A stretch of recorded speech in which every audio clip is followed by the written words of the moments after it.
Hello, നമുക്കൊരു അടിപൊളി milk shake ഉണ്ടാക്കുന്നത് എങ്ങനെയാണെന്ന് നോക്കിയാലോ. Banana milk shake. വളരെ കുറഞ്ഞ ഇൻഗ്രീഡിയൻസ് മാത്രമാണ് നമ്മുടെ ഈ മിൽക്ക് ഷേക്കിൽ ഉപയോഗിക്കുന്നത്. ബദാമിലേക്ക് കുറച്ച് വെള്ളം ഒഴിച്ചു കൊടുക്കുക.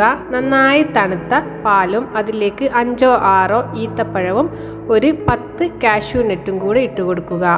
ഈത്തപ്പഴവും കാഷ്യൂ നട്ടും പാലിൽ നന്നായി ഒന്ന് കുതിർന്ന് വരുന്നത് വരെ 1 മണിക്കൂറെങ്കിലും നിങ്ങളിതൊന്ന് ഫ്രിഡ്ജിൽ സൂക്ഷിക്കേണ്ടതാണ്.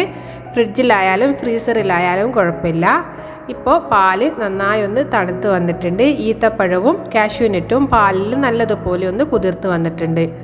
ഇതിലേക്ക് നമ്മൾ നേരത്തെ വെള്ളം ഒഴിച്ച് വെച്ചിരിക്കുന്ന ബദാം അതിൻ്റെ തൊലി കളഞ്ഞും ഒരു നല്ലതുപോലെ പഴുത്ത ഒരു പഴവും കൂടി ഇട്ട് കൊടുക്കുക. ഈ ഇൻഗ്രീഡിയൻസ് എല്ലാം ഇട്ട് കഴിഞ്ഞതിന് ശേഷം നമ്മൾ മിക്സി നല്ലതുപോലെ ഒന്ന് ബ്ലെൻഡ് ചെയ്തെടുക്കണം. ഈത്തപ്പഴവും കാഷ്യൂ നട്ടും ബദാമും നന്നായിട്ടൊന്ന് അടിഞ്ഞു വരുന്നത് വരെ ഒരു 2-3 മിനിറ്റ് ഒന്ന് ബ്ലെൻഡ് ചെയ്തെടുക്കുക. പഞ്ചസാര നമ്മൾ ഇതിൽ ഉപയോഗിക്കുന്നില്ല. അതുകൊണ്ട് തന്നെ വളരെ ഹെൽത്തി ആയിട്ടുള്ള ഒരു ഡ്രിങ്ക് കൂടിയാണ് ഈ ബനാന മിൽക്ക് ഷേക്ക്. ഈത്തപ്പഴത്തിൻ്റെയും പഴത്തിൻ്റെയും മധുരം മാത്രമേ നമ്മുടെ മിൽക്ക് ഷേക്കിൽ ഉണ്ടായിരിക്കുകയുള്ളൂ. ഇത് ഒരു കപ്പിലേക്ക് ഒഴിച്ചു കൊടുക്കുക.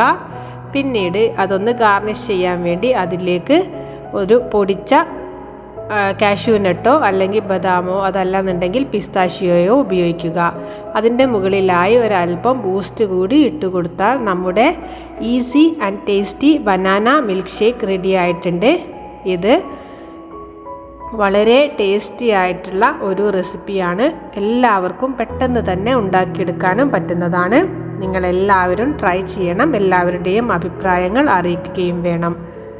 എല്ലാവർക്കും ഇഷ്ടപ്പെടുമെന്ന് കരുതുന്നു. Thanks for watching.